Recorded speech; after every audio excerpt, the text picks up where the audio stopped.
Maisie goes to bed. It's time for Maisie to go to bed.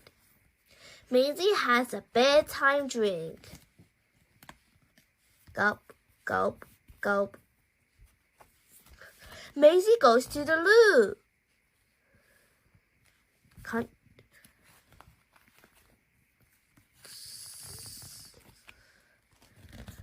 Then washes her hands.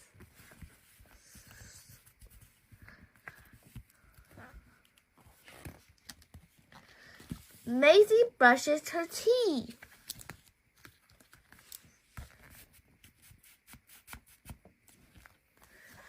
Maisie puts her pajamas. Maisie goes to sleep. Good night. That's not my tractor. Its engineer is too bumpy. That's not my tractor. Its trailer is too rough. That's not my tractor. Its funnel is too smooth. That's not my tractor. Its wheels are too squishy. That's not my tractor. Its seats are too scratchy.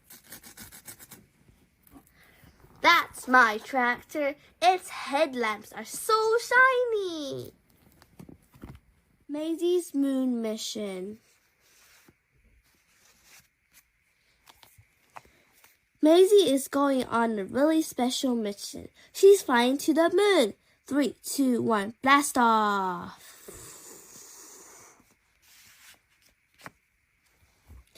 Earth looks beautiful from up here. The stars are so bright and twinkling. Can you spot a satellite?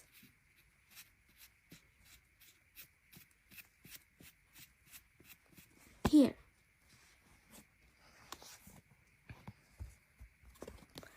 Hooray! Maisie and her crew landed safely. Tallulah explorers in the moon buggy. Soon it's time to fly home. The landing parachute floats down gently. Welcome back, Maisie. Pete the cat, Scuba cat.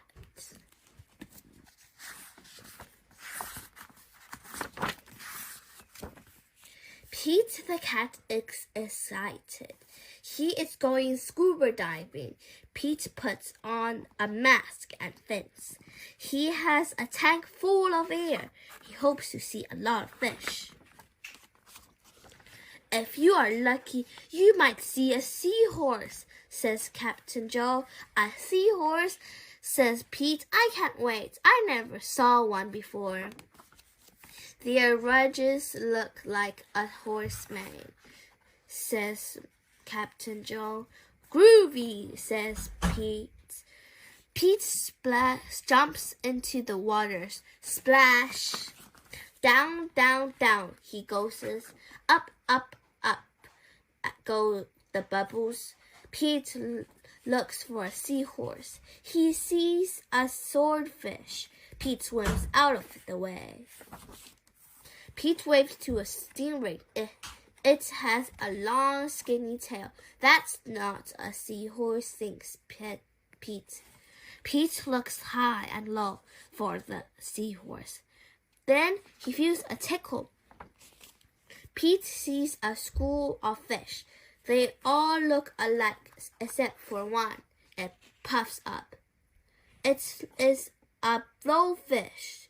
It is not a seahorse. Where could one be? Pete looks in the rocks. What is that? It is an octopus. It has 8 legs. It is not a seahorse. Pete feels a tickle. What could it be? Pete turns. He sees a cave. Is there a seahorse inside? Pete sees a crab with claws. A seahorse does not have claws, Pete thinks. The cave is getting darker. Pete feels a tickle. Then he sees an eel. Pete swims past it. It is too long to be a seahorse. Oh no, it is too dark to see. How could Pete get out? Pete sees a jellyfish. It glows in the dark. Pete is almost out of the cave. He sees an angelfish. It is really colorful. Pete is out of the cave. So why is it so dark? Pete is in the shadow. He is in the shadow of a whale. Yikes! Pete wishes he could jump on a seahorse and ride away. Pete hops on a sea turtle instead. It takes him to the boat. I did not see a seahorse, thinks Pete. He feels a tickle on his tail. A seahorse, cried Pete. What a surprise! You were with me all along, says Pete. What a cool adventure. Superhero Mom, Part 1.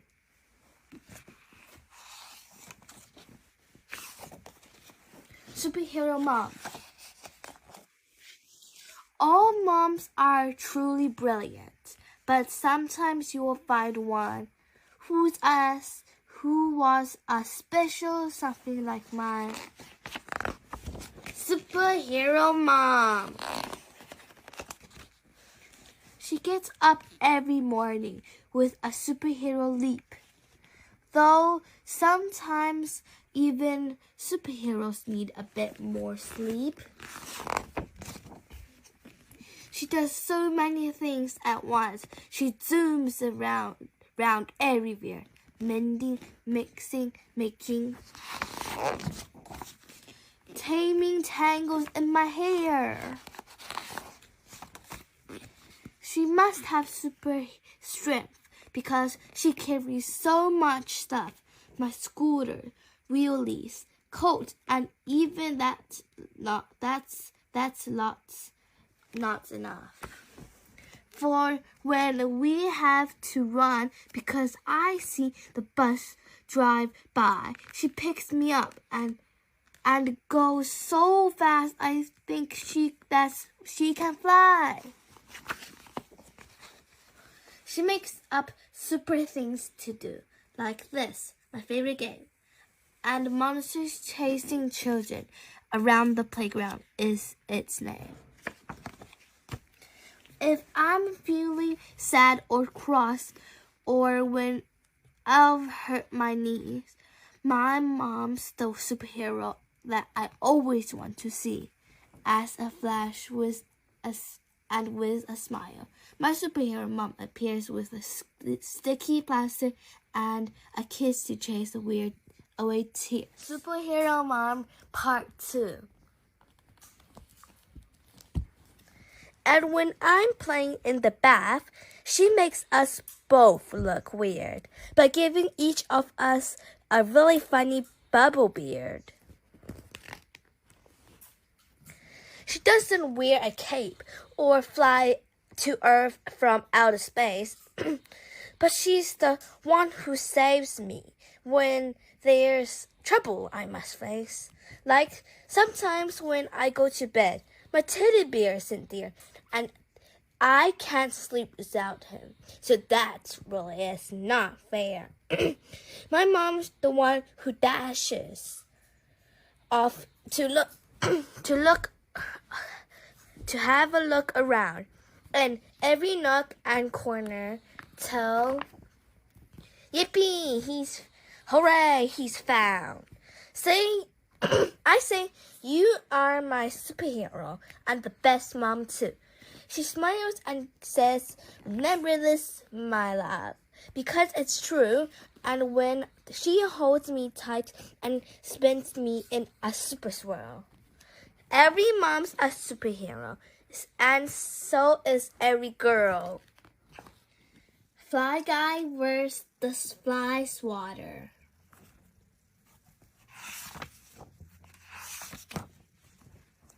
A boy had a pet fly. He named him Fly Guy. And Fly Guy could say the boy's name. Buzz. Chapter 1. One day, Fly Guy was eating breakfast in Buzz's backpack. Yumsy! Buzz grabbed his backpack and went to school. At school, Fly Guy flew out. Surprise! When the teacher said, "We are going on a field trip to tour a factory," Buzz said, "Fly Guy, you can ride in my pocket."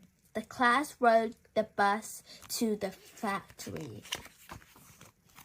They arrived at the factory. Bad news! Chapter 2. A tour guide led the class in. Buzz said, "Fly Guy, stay down in my pocket." The tour guide said, Here is our fly swatter museum. Here is where we make the fly swatter," she said. "You may each have one." "Now," said the guide, "here is Fred the fly to tell you more." Fly Guy peeked out. "Boys and girls," said Fred, "we know flies play inside." Fly Guy nodded. Flies eat garbage." Fly Guy smiled. "Flies are nasty." Fly Guy got mad. "That's why, boys and girls," Fred the fly shouted, "we need the fly swatter of the future the Super Swatter 6000. Chapter 3. Now, let's see what the Super Swatter can do," said Fred. "Bring out the fly." The tour guide brought out a tiny fly in a jar. "Release the fly," yelled Fred. Fly alert! The Super Swatter starts swapping. Fly Guy cried, "Buzz!" Fly Guy flew to the little fly. The Super Swatter kept swatting. "Fly alert! Fly alert!" Fly Guy took the fly to an open window. The Super Swatter kept swapping. Fly Guy flew past Fred the fly. The Super Swatter kept swapping. The Fly Guy flew past the fly swatter machines.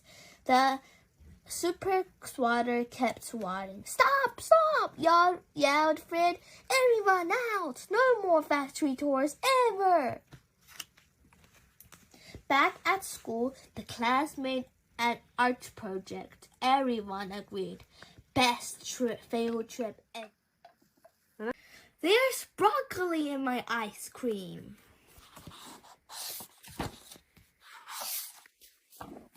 "There are nothing good about fruit and vegetable in Gravel's opinion." "Why on earth would anyone want to eat things that crunched, yellow things that mushed, and red things that squashed? Especially when there were so many sweet, sugary, cakey things, cold, creamy, slurpy things, and choky, wokey, gogy things to eat instead." "But Gravel," said Mom, "vegetables are so good for you. You'll grow up to be big and strong, just like me," said Dad. "Look, Dino loves crunchy apples," added his little sister Poppy. "You won't be able to see in the dark if you don't eat your carrots," warned Uncle Bob, but Gravel didn't care. He felt big and strong already, and if Dino wanted to eat apples, that was fine by him. The trouble was that no one in Gravel's family gave up that easy. Gravel knew that hidden on his plate or things he did like, he would always find a vegetable lurking somewhere. Or, blur, yuck! Why are there vegetables in my ice cream? Being the youngest in a really long line of greengrocers and prize-winning gardeners, Granville's hatred of all things green and juicy was, well, rather disappointing. Especially for his grandpa Reggie, proud owner of Reggie's Veggie Swan. He was passionate about parsnips, mad about mushrooms, and absolutely bonkers about broccoli. He had even won an award for his marvelous fruits and vegetables, the magnific magic watering can. It made everything he planted grow even faster and taste even more delicious. There's broccoli in my ice cream, part 2. So, you see, Gravel's hatred of broccoli and beans, peaches and pears, cabbages and courgettes just wouldn't do. One night while Granville was fast asleep, his family gathered in Grandpa Reggie's potting shed for a top-secret meeting and hatched a plan. The next morning, they put their plan into action. Grandpa Reggie said Poppy innocently, "What would you like for your birthday?" "How about a new toothbrush?" said Mom. "A pair of socks?" suggested Dad. "Or a jigsaw, perhaps," said Uncle Bob. Poor Grandpa thought, "Granville, those presents sound so boring. Grandpa, tell me what you'd really like, and I'll make sure you get it," he whispered. The plan was working. "Why, well, Granville, funny you should ask," said Grandpa Reggie. "What I'd really love for my birthday is for you to grow something we can eat together. I can even let you borrow my magnificent magic watering can." "Okay," said Granville, surprising everybody. That afternoon, Grandpa Reggie took Granville to the Reggie patch to show him what to do.